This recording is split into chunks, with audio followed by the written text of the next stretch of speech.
Welcome everybody to another episode of Shot in the Dark. I am your host, John Siino Evil here. Let's get right down to it. AEW Dark Elevation. This is from the Newark, New Jersey show. We start with Thunder Rosa with a record of 26-2, defeating the debuting Kaya McKenna with the Fire Thunder Driver. The heels of the Gun Club with new music, new gear, very Ennio Morricone style music. So think of like old Sergio Leone, westerns type of music that they come out to.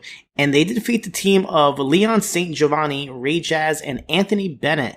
Now, Giovanni you might know as LSG because I talk about him on Ring of Honor every week. He's pretty much been there for a while.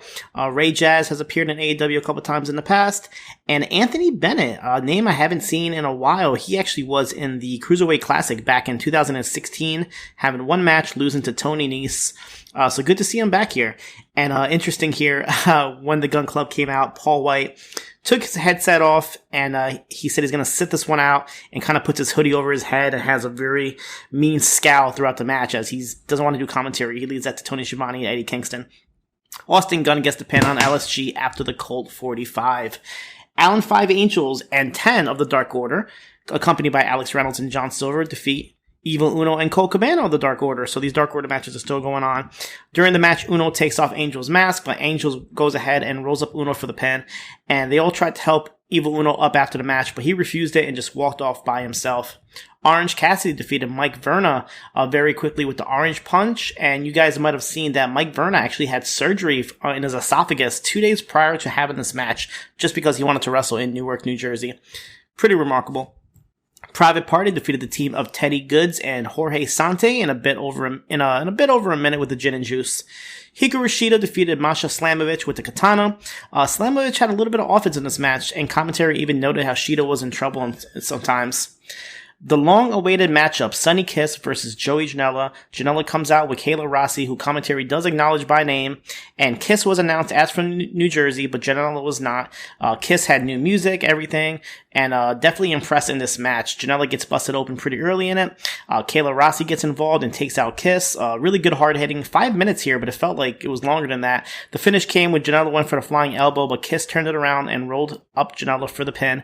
After the match, Rossi comes in and takes out Kiss and does this crazy looking standing moonsault into a double stomp on Kiss's back while the chair was on top of Kiss. So pretty remarkable here. Match number 8, Ortiz and Santana defeated the team of Avery Good and JT Dunn. Very fast with the powerbomb kick combo. Avery Good also goes by a very good professional wrestler. That's actually his ring name. And he was Dasher Hatfield for a long time in Chikara. And JT Dunn as well have both been in the Indies for over 10 years, but they're making their debut here in AEW. And the main event, Dustin Rhodes defeated QT Marshall with the final reckoning. Aaron Solo and Nick Camarado try to get involved, but Lee Johnson comes out to help Rhodes win. We go to AEW Dark from Universal Studios. This is from the first set of tapings. I figured they're going to spread it out a little bit more, but no, they decided to just dump 14 matches onto this show, making it close to 2 hours. So we're going to kind of go by this really quick. Warlow defeated JTG after 5 back-to-back powerbombs and a casualty of war, so the referee stops the match. Big Swole defeated Allie Katch, making her debut with a rolling elbow strike. Katch you probably are familiar with. She's been in GCW, used to go by Allie Cat, so she's a pretty popular indie name. She's the girl with the knife, as Braden Harrington likes to say. Santana and Ortiz defeated Chaos Project in a pretty good tag team match here, about 10 minutes or so. Joey Janela defeated Dylan McQueen with the Death Valley Driver. Ty Conti defeated the debuting Marina Tucker with the TKO followed by the DDT. Tucker was last seen as part of the Raw Underground, losing to Shayna Baszler last year. And Taz mentions that he hasn't seen -1 in a while, and Excalibur is like, yeah, the kid has school. What do you expect? Lee Johnson and Brock Anderson defeated Luke Curtis and Cameron Stewart. Johnson getting the pin with a frog splash. It should be noted here that Cameron Stewart actually appeared on AEW Dark as well as NXT the same night, having 2 different matches. So, he's a traveler and so. FTR defeated the team of Stallion Rogers and Anthony Greene. I'm very familiar with. You might be as well. They are the former Curt Stallion and August Gray from NXT, from Evolve. Really good match here, about 10 minutes or so. Stallion and Greene gets a lot of close pins, a lot of offense here, but Cash Wheeler ends up getting the pin on Rogers after a suplex. The Bunny defeated Tina K with the Down the Rabbit Hole. Lance Archer defeated Marcus Cross quickly with the Blackout. Alex Reynolds and John Silver, teaming up for the first time in a while, defeated Ryan Nemeth and Peter Avalon. Reynolds gets gets the pin on Avalon after a stunner, German suplex, jackknife, pin combo. Daniel Garcia defeated Allen 5 Angels with a cranked back sharpshooter and a little bit of help from 2.0, the tag team, not the show. This is actually a really good match here as well. I'll definitely check this out. Garcia always impresses me. QT Marshall, Nick Comoroto, and Aaron Solo of the Factory defeated Barian Bankston, Cole Carter, and Sean Maluta, with QT pinning Maluta after the Diamond Cutter. Colt Cabana defeated JD Drake with a moonsault in a pretty fun 7-minute match, and the main event, Eddie Kingston defeated Bear Bronson with 2 back-to-back Hurricane spinning fists. After the match, he calls out Suzuki-Gun and says that in New York, him and Moxley are going to be number 1. This prompts Lance Archer to come out, and they brawl all the way to the back. NXT UK, we have the Heritage Cup Tournament semi-final match as Noam Dar defeated Kenny Williams. Williams gets the first pin in round 2 with a roll-up hold in the tights. Dar comes back in round 4 with an ankle lock submission for the second fall. And then Dar gets the win in round 5 after Seth Samuels appears from under the ring, holds Kenny's leg, followed by Dar hitting the Nova Roller for the pin. And Dar will face the winner of Teoman and Wolfgang in the finals. Sid Scala was in the ring and he threw to a video for the new UK champion Ilja Dragunov, who said he's looking forward to coming back to BT Studios. And he wonders who the person will be the challenger for the title. And this prompts Nathan Fraser, Rampage Brown, and A-Kid all coming out making a case to challenge Dragunov. So Scala makes a triple threat for next week, and the winner will face Dragunov for the title. And as all three men start brawling in the ring, with Rampage Brown being the one that stands tall. Ginny is seen going into her dressing room with Joseph Connors, but Isla Dawn is sitting there in her chair and she leaves a symbol on her mirror. Mustache Mountain are backstage, who says they'll be watching the winner. They'll be watching the tag team title match tonight closely to see who the winner will be. Amelia McKenzie defeated Stevie Turner after hitting Turner in the face with double knees. We see a coming soon produced video for a Charlie Dempsey, who is the former Joe Bailey and also the son of William Regal. We see footage from during the commercial. Real quick about Charlie Dempsey, I've actually seen him wrestle as well and Evolve. He was really young. This was actually a couple years ago, and he was really impressive, and I didn't even know he was Regal Santo after, and it makes sense because he has so many similarities with his father, so I see nothing but big things for the newly named Charlie Dempsey.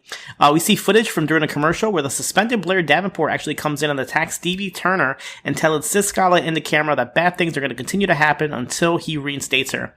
We go to the UK Tag Team title match as Pretty Deadly defeated Gallus, the team of Joe and Mark Coffey. This match was pretty fantastic. Had me biting my nails a little bit to the last minute, up until Sam Stoker defeated Mark Coffey after Pretty Deadly hits the spilt milk. I definitely recommend this match. NWA Powerrr has a special Power Surge episode where it's mostly interview-based, not many matches. Or if they do have matches, they are pretty short, including Colby Carino defeated Marche Rocket with a roll-up hold in the tights. We go to interviews with Jack Stane, where he's calling out his problems with Crimson. He also talks about coming after Trevor Murdoch. Camille gets interviewed, where she pretty much says she's prepared to accept the challenge from Melina. We go another match where Sky Blue defeated Tootie Lynn and Thunder Kitty in a triple threat match. Sky Blue gets the pin on Thunder Kitty after he bridged Schoolgirl. We go to a quick interview with Trevor Murdoch, where he talks about potential challengers like the Pope, Jack Stane, and Scion the Mystery Man. And the main event, Mims defeated Black G's with what he calls the hookup. 205 Live, this is the in the new 2.0, I guess the debut of 205 Live 2.0. And we go to Valentina Feroz getting another win here, defeating Amari Miller by submission. Boa, making his 205 Live debut, defeated Malik Blade with the Dragon Sleeper. Blade is also Joshua Dawkins and the nephew of NBA legend Daryl Dawkins, who himself was a guest judge at WrestleMania 2. And the main event, Trey Baxter defeated Andre Chase with a 450 double stomp. New Japan Pro Wrestling Strong, this is part of their Fighting Spirit Unleashed show, which actually had fans, so it's the first New Japan Strong that has fans there. And we actually get some pretty big names here, like Tomohiro Ishii making his debut on New Japan Strong, defeated Alex Coughlin with the Brainbuster. Hiroshi Tanahashi also making his debut, teams up with Carl Fredericks and Clark Connors, and they defeat the Stray Dog Army, which is Bateman, Mysterioso, and Barrett Brown, with Fredericks pinning Barrett Brown after the Manifest Destiny. And after the match, Fredericks challenges Will Ospreay, who comes out with his, what he calls the real IWGP Heavyweight Championship, as he's still proclaiming himself to be champion. He goes face to face with Fredericks, only to attack him, but Fredericks fights back, but Ospreay stands tall after hitting the Hidden Blade. And they say that this match will take place at the Strong Autumn Attack show in Dallas.